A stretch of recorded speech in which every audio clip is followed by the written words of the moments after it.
A quite bonkers Friday in Baku that saw the return of porpoising, power problems for a forgetful Ferrari driver, Danny Ricciardo unable to drive in a straight line, and honorary Brazilian citizenship given to Lewis Hamilton. All of those full stories are available on GPFans.com, but let's talk about Red Bull rear wings and Mercedes health scares after a packed Friday in Azerbaijan.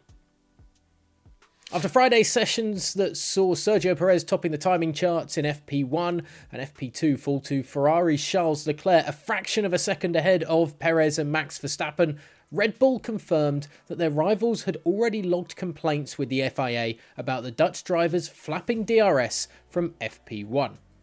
Television replays showed the rogue element on the RB18 erratically vibrating in the airflow off the rear of the car whenever the DRS was open on fast straights on the street circuit.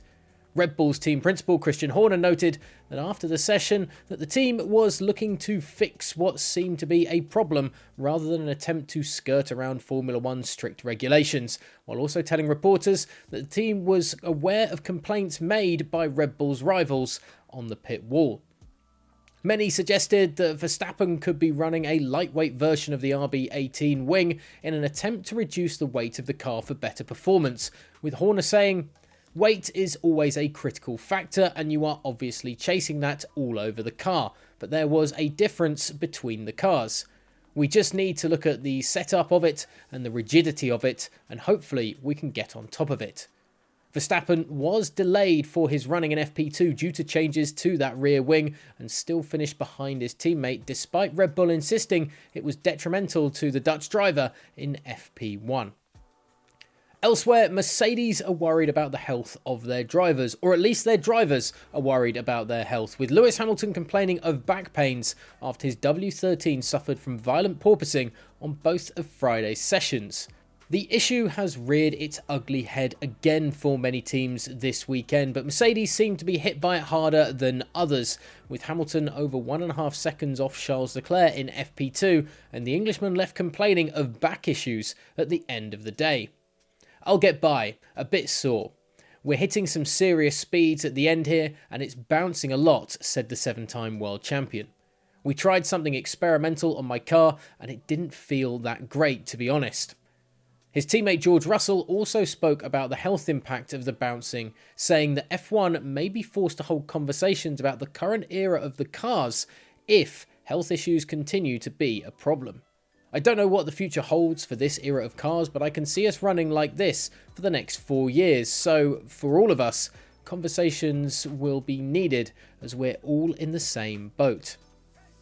And finally, we have Ewan Gale on the grid for GP fans this weekend in Baku. And I spoke to him this morning and asked him what are we expecting to see this Saturday in qualifying after a pretty wild Friday in Azerbaijan.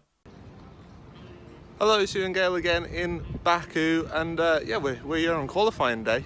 Cannot wait for it, especially after yesterday, such an intriguing day of action. Red Bull fastest in the early session, and Ferrari coming back with Charles Leclerc in the afternoon. But really the story of the day was the aggressive bouncing, the porpoising coming back with a vengeance. Mercedes again struggling a lot with it, and George Russell even saying that we look like we're going to have a conversation about this new generation of car. The problem is that of course it's very new and it's meant to be the future of F1, so it'll be interesting to see what happens there. I have to say though, all the drivers coming out their driver briefing last night looking in very good spirits, not too many concerns there I'm sure, laughing their way down the paddock. And also the other thing we had was a Red Bull wing flapping in the breeze. Now luckily it looked like they got that sorted in the afternoon. It's also a lot less windy today, which will be interesting to see how that affects each car, how it affects porpoising for example.